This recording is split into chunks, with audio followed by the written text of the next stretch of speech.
অগ্নিভর হবু বউকে দেখতে গুহবাড়িতে আসে কথা। হবু বউকে দেখে সে হতবাক হয়ে যায়। কথা ধারাবাহিকের আজকের পর্বে দেখা যায় কথা অনেকবার ফোন করে অগ্নিভকে, কিন্তু অগ্নিভ এখানে ঘুমাচ্ছে।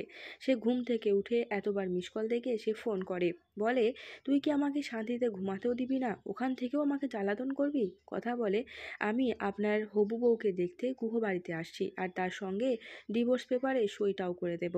এ কথা শুনে অগ্নিভ অবাক হয়ে যায়, বলে না না, বাড়িতে আসতে হবে না, আমরা বাইরে কোথাও মিট করি। কথা বলে না, আমি কর্তা দাদুর জন্য গুড় নিয়ে আসছি। এই বলে সে ফোনটা রেখে দেয়। অগ্নিভ ভাবে আমি এখন বউ কোথায় পাবো। কথা যদি এখন এখানে আসে তাহলে সমস্ত সত্যটা যে সামনে চলে আসবে। চটজলদি অগ্নিভ কায়দা কানুনকে ডেকে পাঠায়, বলে আমার এক্ষুনি একটা বউ লাগবে। ছোটকা বলে বউ লাগবে মানে? অগ্নিভ বলে যে কথা আসছে গুহবাড়িতে আমার বউয়ের সঙ্গে দেখা করতে। একটু ভেবে চিনতে ছোটকা বলে বউ তো আমাদের মাঝেই আছে, প্রত্যয় যদি তার নিজের গোঁপটা কেটে ফেলে তাহলেই হয়। কিন্তু প্রত্যয় রাজি না হওয়ায় সবাই ঋতুপর্ণাকে রিকোয়েস্ট করে, আর ঋতুপর্ণা এদিকে সেলুনে এসে কায়দা করে প্রত্যয়ের গোঁপটা কেটে ফেলে। এবার প্রত্যয় সাজবে অগ্নিভর হবু বউ।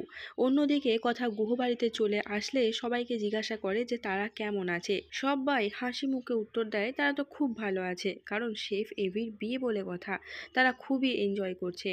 এ কথা শুনে কথা খুবই কষ্ট পায়। তারপর সে হবু বউয়ের সঙ্গে দেখা করতে চাইলে সবাই তাকে এড়িয়ে যায়, কারণ সকলেই জানে যে প্রত্যয় এখনো রেডি হতে পারেনি। সেজন্য কথাকে সেখানে আটকে রাখার চেষ্টা করে আর অপেক্ষা করতে বলে। কথা বলে তাহলে আমি সাইনটা করেই দিই, আর তার সঙ্গে পাচক মশাইয়ের বউয়ের সঙ্গেও আমি বন্ধুত্বটা করে নেব। আগামী পর্বে দেখা যায় প্রত্যয় কনক চাপা সেজে কথার সামনে এসে দাঁড়ায়। কথা তার মুখ দেখতে চাইলে সকলেই বাধা দেয়, এমনকি কর্তাবাবুও। তা দেখে কথার সন্দেহ হয়, মনে মনে ভাবে এখানে কিছু তো একটা গন্ডগোল রয়েছে।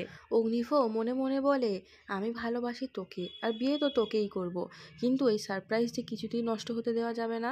আর এখানেই শেষ হয় আজকের পর্বটি। যদি এমনই বিভিন্ন ধারাবাহিকের আপডেট সবার আগে জানতে চান তাহলে চ্যানেলটিকে সাবস্ক্রাইব করে সঙ্গে থাকবেন। দেখা হচ্ছে খুব শীঘ্র নতুন কোনো একটা ভিডিওর সঙ্গে।